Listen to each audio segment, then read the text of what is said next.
Olá pessoal, tudo bem? Sejam bem-vindos mais uma vez ao No Ponto para um Ponto, uma iniciativa do ZG voltada a essa avaliação bem profunda dos itens de TPS anteriores, com o objetivo não só de corrigir o item em si, mas também de aproveitando o ensejo, aproveitando a oportunidade, trazer algum conteúdo mais profundo a respeito do macrotema explorado por aquele item. No nosso encontro de hoje, a gente está aqui na playlist de História do Brasil.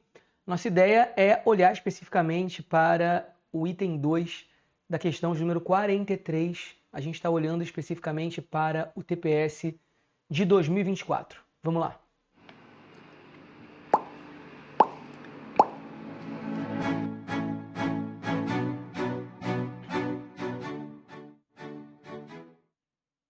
Bom, se você está acompanhando a correção comigo, se você vem assistindo aos vídeos da playlist, vocês devem ter tido contato com o item 1 dessa questão 43 e constatar que esse é um item, o item 2, muito diferente da assertiva anterior. A assertiva anterior falava da lei de terras e aqui a gente olha para o período regencial, para a visão de um representante do Partido Conservador, uma figura importante dos tempos do Segundo Reinado, do ato adicional, que por sua vez é dos tempos da regência. Então esse é um item que fala do item 4, que trata do item 4, do ponto 4 do edital, e mais especificamente olha para o ponto 4.2, ele olha ali para o ato adicional de 1834.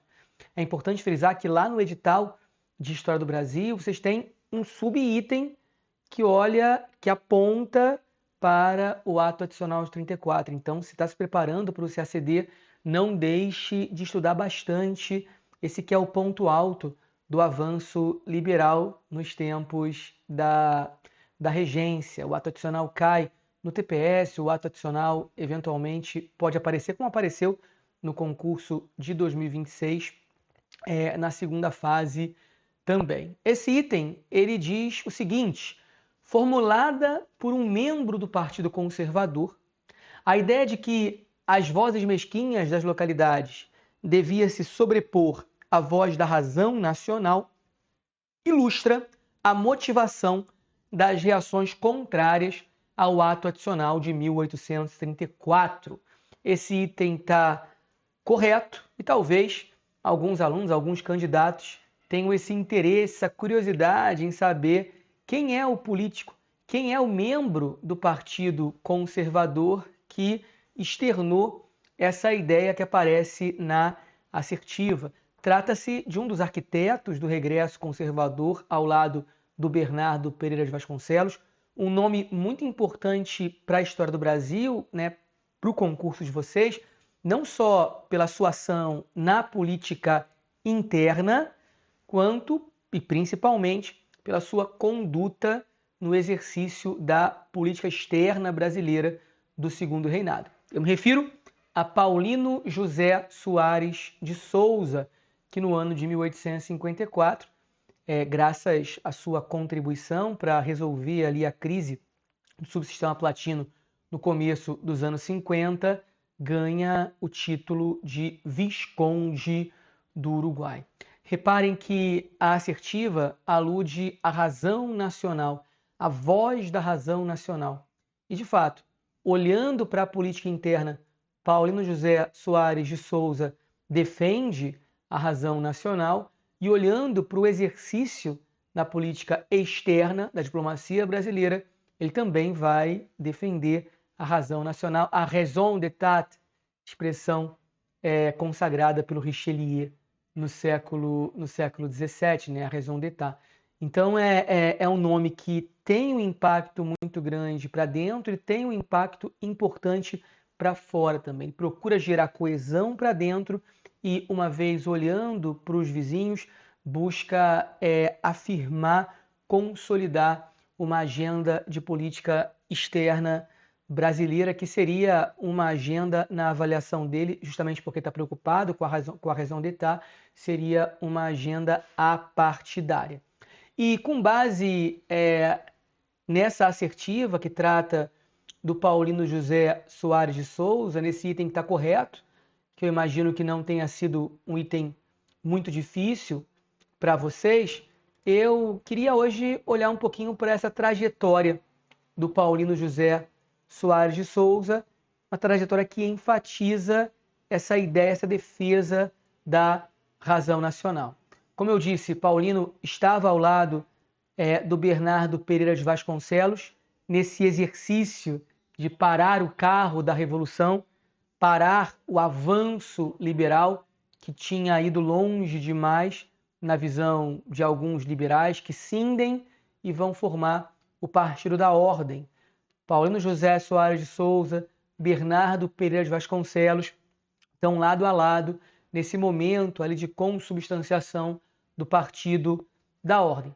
E no início dos anos 40, o Soares de Souza vai ter a oportunidade de exercer o cargo de ministro da Justiça no contexto do início do segundo reinado e olhar para trás, olhar para os tempos da regência, né? Olhar para a regência a partir do segundo reinado como alguém que viveu de perto o impacto da regência, como alguém que vivenciou o quase colapso do Brasil em função das revoltas do período regencial que materializaram uma ameaça real, concreta, à soberania do Brasil sobre uma parte significativa do seu território.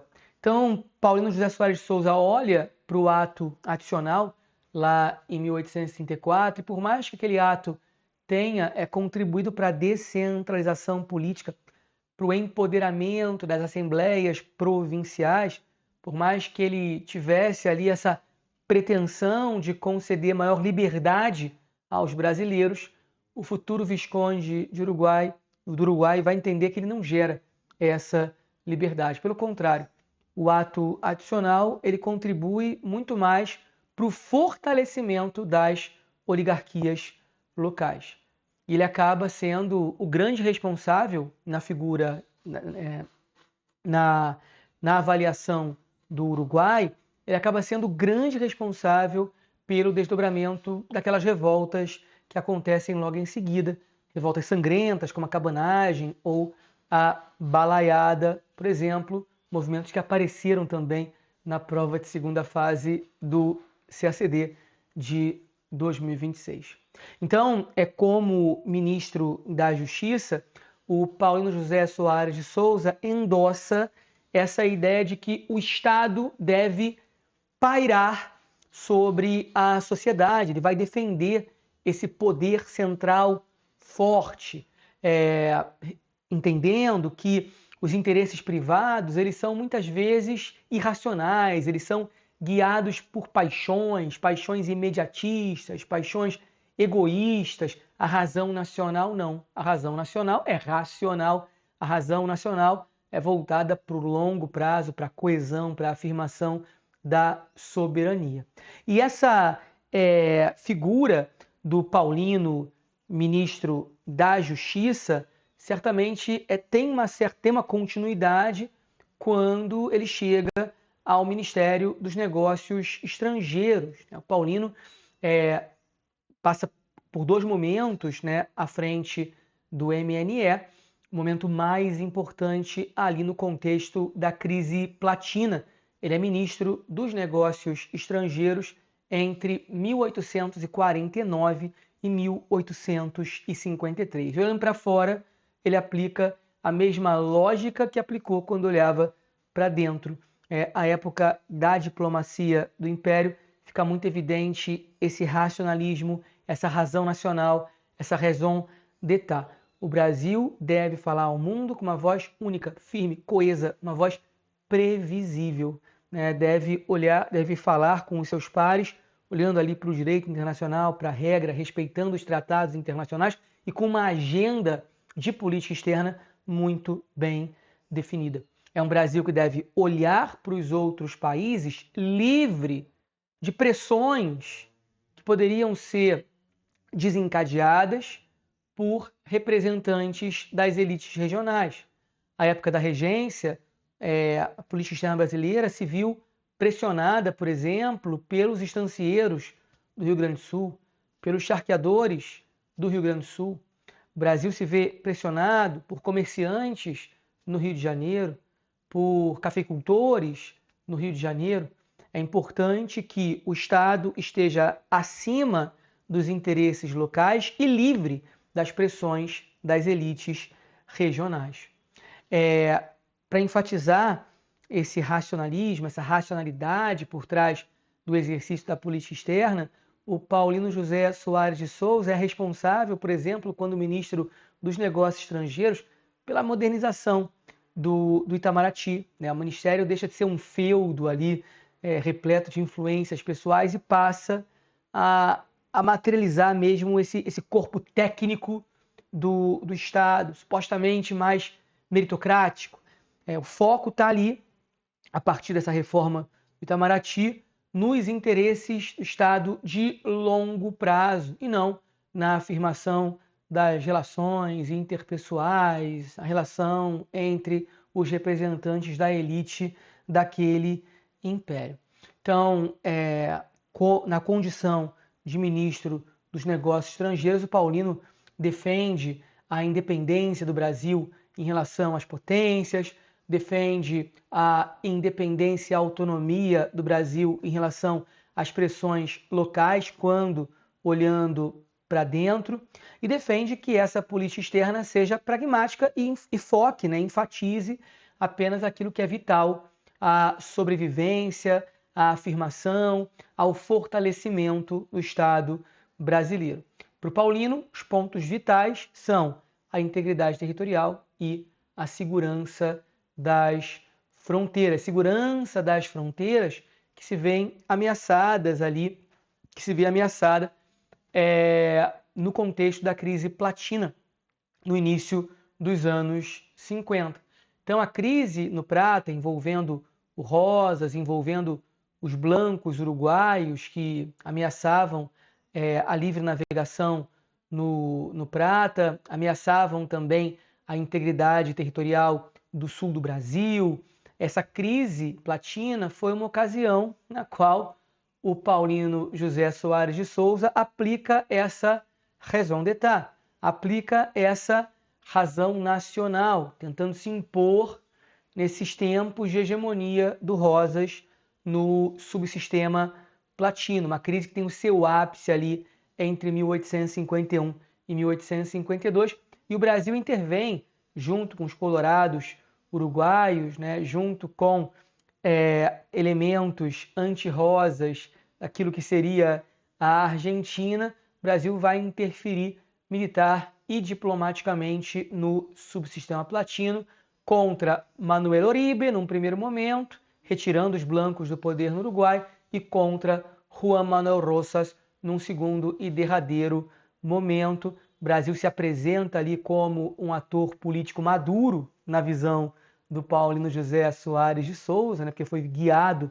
por essa raison d'État, defendendo o direito internacional, priorizando a defesa dos compromissos dos tratados internacionais, buscando o equilíbrio de poder. Na verdade, o Brasil enfraquece a Argentina e vai caminhando para uma posição de força dentro do subsistema platino, mas o Brasil estaria defendendo ali, quando agindo no Prata, o equilíbrio de poder e também o direito de livre navegação nos rios platinos. Então, esse pragmatismo e essa aplicação de uma agenda que reflete um projeto de Estado é um elemento muito importante quando a gente olha para esse Paulino José Soares de Souza, ministro das Relações Exteriores na virada da década de 40 para a década de 50. Ele traz alguns elementos que vão ser muito importantes para uma agenda conservadora de política externa: a defesa da integridade da bacia amazônica, a defesa do Utpo-Ocidetes como princípio importante, a defesa da livre navegação no Prata, a garantia da soberania do Paraguai e do Uruguai, estados secundários ali no subsistema platino. Então o Brasil deve buscar sempre a contenção da Argentina, dos arroubos argentinos, e preservar a soberania do Uruguai e do Paraguai. Enfim, trata-se de uma figura ilustre da história diplomática brasileira, um nome que precisa ser muito estudado por vocês e que certamente vai aparecer em muitos momentos, em muitos concursos diferentes, seja na prova de História do Brasil, seja na prova internacional, se for provável, mas seja na primeira fase, seja na segunda fase de História do Brasil. Dentro do ZG, a gente tem um curso, o ZG Core, que trabalha especificamente História da Política Externa Brasileira. A gente faz questão de separar o conteúdo de História do Brasil do conteúdo de História da PEB, porque a gente entende que Política Externa Brasileira é conteúdo essencial àqueles que querem ser diplomatas. Então, para não tomar muito do tempo de HPEB com História do Brasil, para separar bem as coisas e ter conteúdo profundo nas duas disciplinas, a gente separa HB de HPEB e no nosso curso de HPEB a gente fala bastante do Visconde do Uruguai e de outras figuras importantes lá na política brasileira dos tempos do Império. Por hora eu fico por aqui, a gente volta então numa próxima oportunidade. Se você gostou desse conteúdo, não deixa de curtir, não deixa de compartilhar para que mais candidatos consigam interagir conosco, consigam conhecer a nossa proposta. Até a próxima, gente. Tchau, tchau.